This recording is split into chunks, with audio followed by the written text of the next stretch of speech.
The satellite link-ups were, essentially they were a compromise.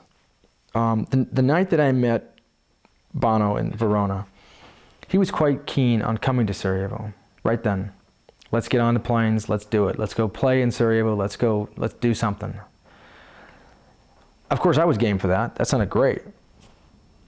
And when I left that night in Italy, he said, you think of something and we'll do it. So I started thinking. And on the 2 days back to Croatia, to go back to Sarajevo with the interview of Bono, I was with a friend, Jason Aplon, and we thought, okay, they can't come to Sarajevo because if they come to Sarajevo, a bunch of Bosnians will gather and they'll die, because that's how the Bosnian Serbs would watch from the hills. Any sort of gathering, they would shell it. So that was out. But then I thought, well, wait a minute. They have these huge 90-foot televisions they're using at their concerts. Why don't we reverse the whole thinking? Instead of bringing U2 to Sarajevo, which really only benefits Sarajevans and U2, let's turn this all around and let's bring Sarajevo to U2.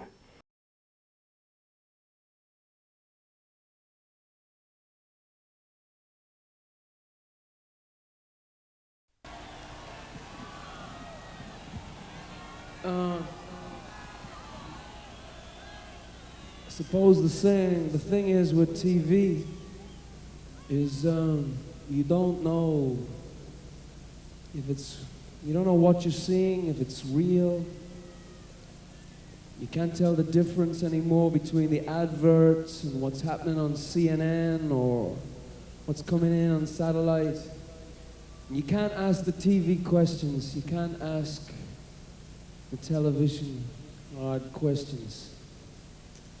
Well, this is Zoo TV, and we're going to try and ask the television some questions because we sent a satellite dish into the city of Sarajevo, and we got a friend there, a cool guy called Bill Carter, rock and roll fan.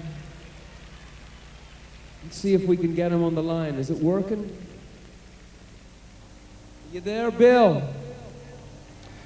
Yeah, I hear you, Bono.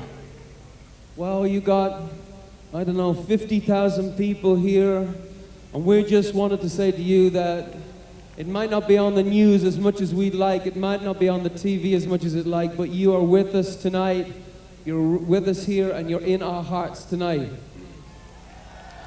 Thank you. What's been happening today? Well, it's about 11 o'clock here in Sarajevo, and today the fighting is very little, but there's a general fear in town that the town is getting smaller.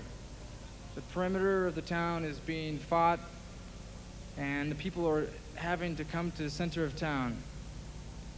And so the supplies of food and water and gas are becoming more of a problem.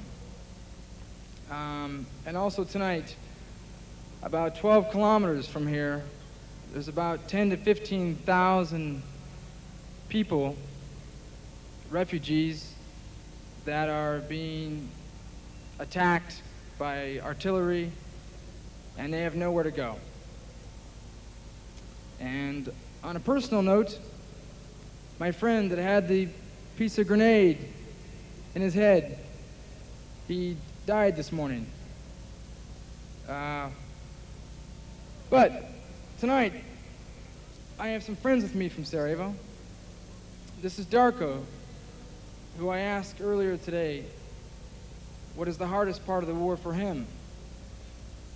Well, first of all, I want to say hello to all the peoples in Bologna, and thanks to Bill, you too, and all you people. We don't feel alone this night as we usually do, especially for within last few months. Anyway, answering this question, the hardest thing for me, although we all in Sarajevo have to live with all this death, all this terrible thing, the hardest thing for me on my personal level plan is being separated from my family, my wife and kids.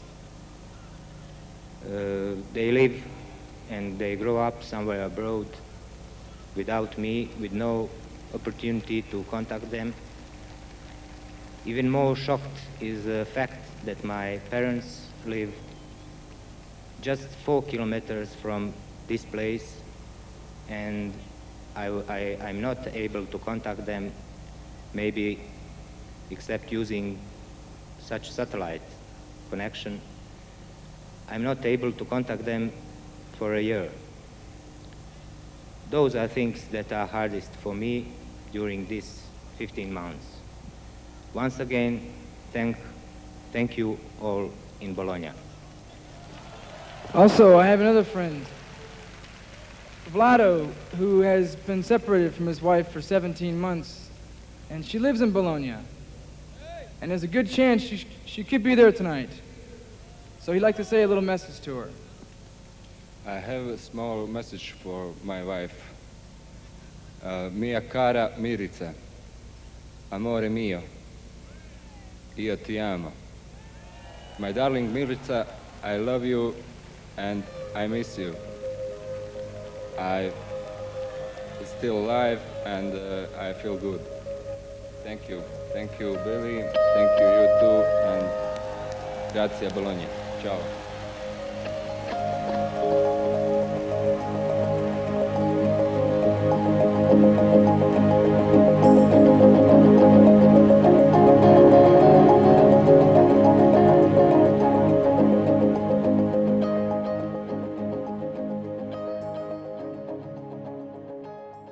I have no idea whether the satellites had a huge impact in Europe. I think they did, because you're talking about a lot of people live that are seeing something extremely real, that if I were to go home after that show to the pub or wherever, I mean, sure, I could talk about my favorite song for 20 minutes, but then the thing that's going to resonate is, what was that? You know, who was that up on the screen? What was that all about? And that's going to be turning around in my head over and over. It's going to make you think about it. And that was the hope. The hope wasn't really to, I mean, I had no illusions that we were going to somehow, the politicians were suddenly going to do something about Bosnia, but I thought maybe the people, the young people, might think about it a little bit and start to question their own politicians. And that was as much as we could hope for.